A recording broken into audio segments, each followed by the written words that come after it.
Hey there, welcome back. I'm so happy you're here today because we're going to talk about something that's going to make your English conversations so much easier and more confident. We're talking about how to communicate clearly in English using 5 simple tips. And I promise you, these aren't complicated grammar rules or boring textbook lessons. These are real, practical tips that you can start using today. You know, I've been teaching English for years, and one thing I've noticed is that a lot of learners get really worried about making mistakes.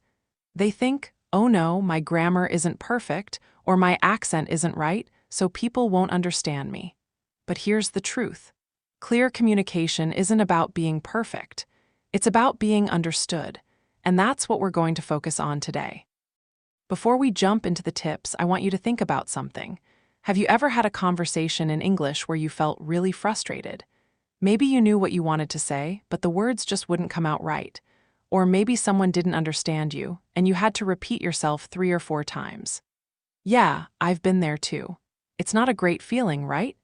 But the good news is, with these 5 simple tips, those frustrating moments are going to happen less and less.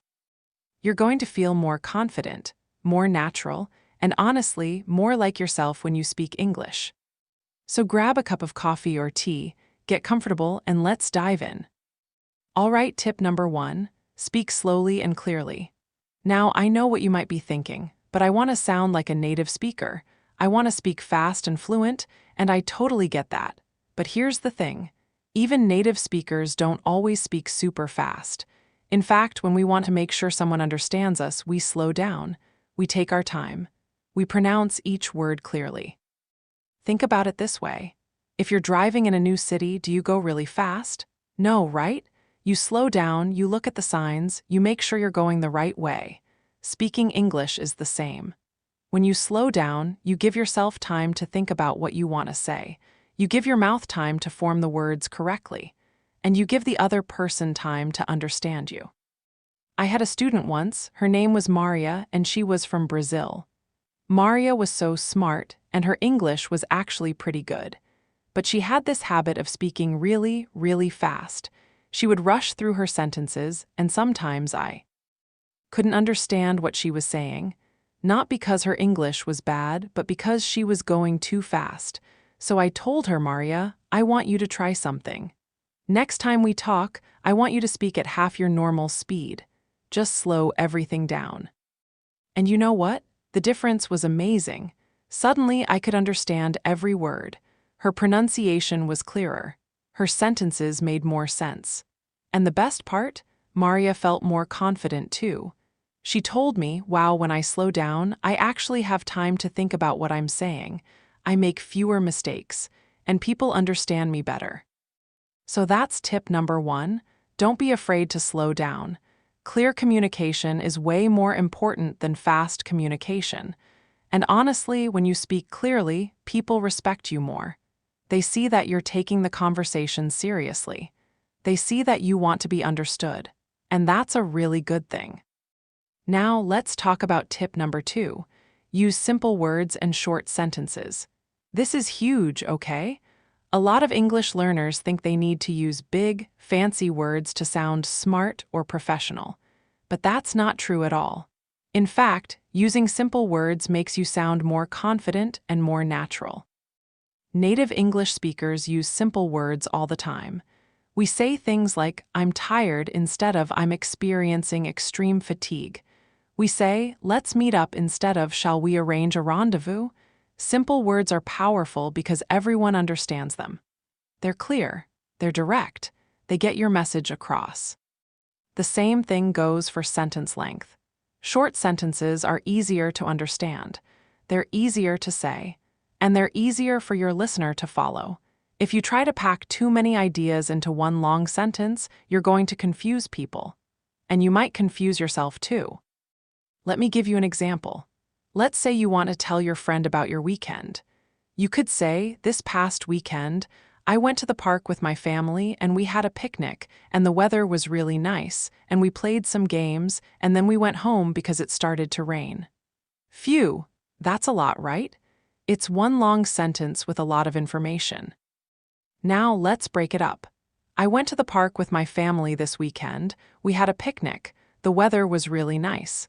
We played some games, then it started to rain, so we went home. See? Same information, but it's so much clearer. Each sentence has one main idea. It's easy to follow. It's easy to understand. When you use simple words and short sentences, you're making life easier for yourself and for the person you're talking to. You're not trying to impress anyone. You're just trying to communicate. And that's what matters. Okay, moving on to tip number 3. Use body language and gestures. Now, this might surprise you, but communication isn't just about words. It's about your whole body, your face, your hands, your posture. All of these things help you get your message across. Think about it. When you're talking to someone in your native language, you probably use your hands, right? You might point at something. You might make a big gesture to show excitement. You might nod your head or shake your head. These are all ways we communicate without words. And guess what? You can do the same thing in English. Body language is universal. If you smile, people know you're happy. If you frown, people know you're sad or confused. If you point at something, people know you're talking about that thing. So don't be afraid to use your body when you speak English. It's a powerful tool. Let me tell you a quick story. I once had a student named Kenji from Japan. Kenji was a little shy, and he didn't like to use body language. He would just stand still and speak, and sometimes it was hard to tell how he was feeling or what he was trying to emphasize. So I encouraged him to use his hands more, to smile more, to show emotion with his face. At first, he felt a little awkward. He said in Japan, we don't move our hands so much when we talk.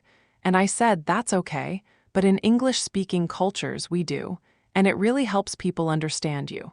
So Kenji started practicing. He started using his hands to show the size of something, or to point at things, or to emphasize important words. And you know what? His communication improved so much. People understood him better. And he felt more confident because he had more tools to express himself. So remember, communication is about more than just words.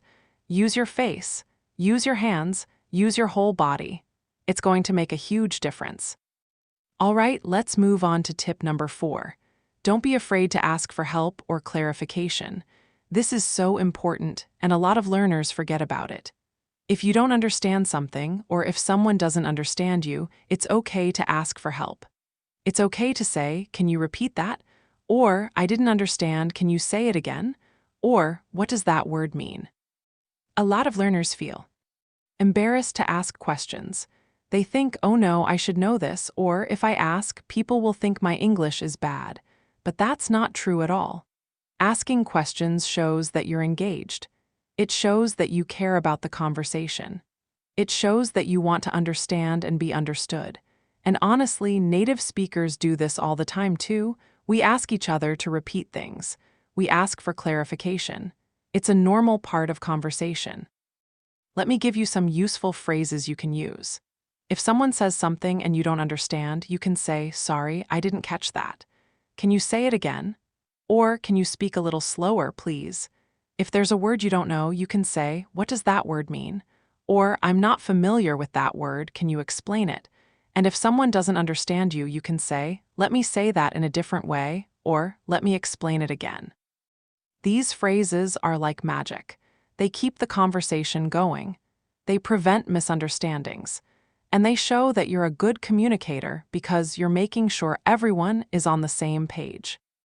I remember when I was learning Spanish, I used to be so scared to ask questions.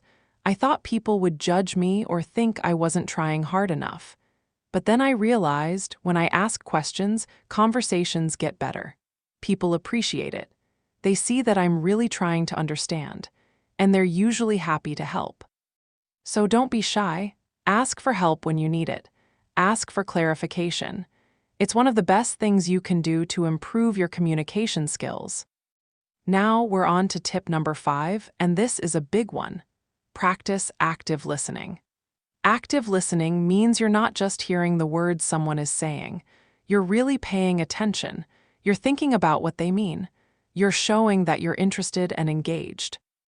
Active listening is super important for clear communication because it's a two-way street, right? Communication isn't just about you talking. It's about listening too. And when you listen well, you can respond better. You can ask better questions. You can have deeper, more meaningful conversations. So how do you practice active listening? Well, first, make eye contact. When someone is talking to you, look at them. This shows that you're paying attention. It shows respect, and it helps you focus on what they're saying. Second, don't interrupt. I know sometimes you get excited and you want to say something right away, but try to. Wait until the other person is finished. Let them complete their thought, then you can respond. Third, show that you're listening. You can do this by nodding your head, by saying little words like, uh-huh, or yeah, or I see. These are called back channels, and they let the other person know that you're following along. And fourth, ask follow-up questions. This is huge. If someone tells you something, don't just say, oh, okay, and move on. Ask them more about it. Show that you're interested. For example, if someone says, I went to the beach this weekend, you could say, oh, nice. How was it? Or, did you go swimming? Or, which beach did you go to? These questions keep the conversation going and show that you're really listening. Active listening also helps you learn. When you really pay attention to how native speakers talk, you pick up new words, you learn new expressions. You start to understand the rhythm and flow of English. It's like free English practice every time you have a conversation. I had a student named Lucia from Spain, and she was great at active listening. Whenever I spoke, she would look right at me. She would nod. She would ask questions. And because of that, her English improved so fast. She learned new vocabulary from our conversations. She learned how to structure sentences by listening to how I structured mine. And she became a really confident speaker because she understood how conversations work. So practice active listening. It's going to make you a better communicator and a better English learner. Okay, so let's do a quick recap of our 5 tips. Number 1, speak slowly and clearly.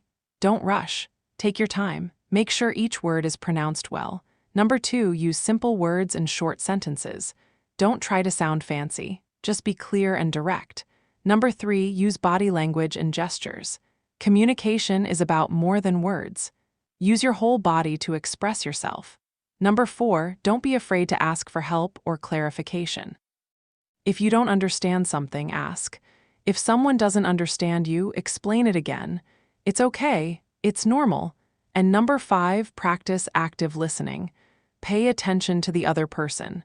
Show that you're engaged. Ask follow-up questions. These 5 tips are going to transform the way you communicate in English. I promise, but here's the thing, you have to practice them. You can't just watch this video and expect everything to change magically. You have to go out there and use these. Tips in real conversations. Start small. The next time you talk to someone in English, try speaking a little slower. Try using simpler words. Try using your hands to gesture. Try asking a follow-up question. Just pick 1 or 2 tips and practice them. Then, as you get more comfortable, add in the other tips.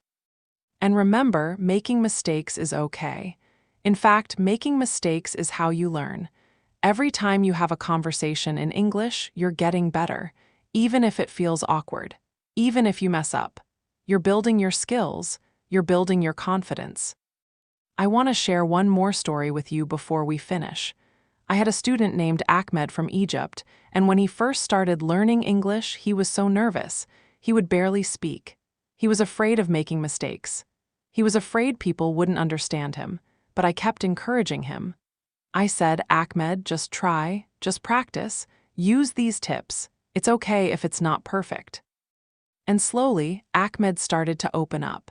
He started speaking more. He started using body language. He started asking questions when he didn't understand something. And you know what happened? Within a few months, his English improved dramatically. Not because he suddenly became perfect at grammar or pronunciation, but because he learned how to communicate clearly. He learned how to get his message across. He learned how to connect with people. And that's what I want for you too. I want you to feel confident. I want you to feel like you can have real conversations in English. I want you to feel like you can express yourself, share your ideas, and connect with people from all over the world. English is such an amazing language because it connects us. It opens doors, it gives us opportunities, but you don't need to be perfect to use it. You just need to be clear, you just need to be confident, and you just need to be willing to practice and learn. So here's my challenge for you. After you finish watching this video, I want you to have a conversation in English. It doesn't matter if it's with a friend, a teacher, a coworker, or even someone online. Just have a conversation. And I want you to use at least one of the tips we talked about today. Speak slowly. Use simple words. Use body language. Ask for clarification. Practice active listening. Pick one and try it. Then come back and let me know how it went. Leave a comment below and tell me which tip you used and what happened. I love hearing from you guys. I love seeing your progress, and I love being part of your English learning journey. Before we finish, I also want to remind you that learning English is a marathon, not a sprint. It takes time, it takes patience, it takes practice, but every single day you're getting better. Every conversation you have, every mistake you make, every word you learn, it's all part of the process. So be kind to yourself, celebrate your progress, and keep going. I believe in you, I really do. I've seen so many students go from being nervous and unsure to being confident and fluent. And I know you can do it too. You have everything you need inside of you already. You just need to practice, stay consistent, and remember these 5 simple tips for clear communication. Thank you so much for being here today. Thank you for letting me be part of your English learning journey. I hope this video was helpful. I hope you feel excited and motivated to go out there and practice your English. And I hope you remember that communication is about connection. It's about sharing your thoughts, your feelings, your ideas with other people. And when you do that clearly, amazing things happen. Don't forget to like this video if you found it helpful. Subscribe to the channel if you haven't already, because I post new English learning videos every week. And turn on the notification bell so you never miss a new lesson. I've got so many more tips, tricks, and lessons coming your way. All right, my friend, that's it for today. I'll see you in the next video. Keep practicing, keep learning, and keep being awesome. You've got this.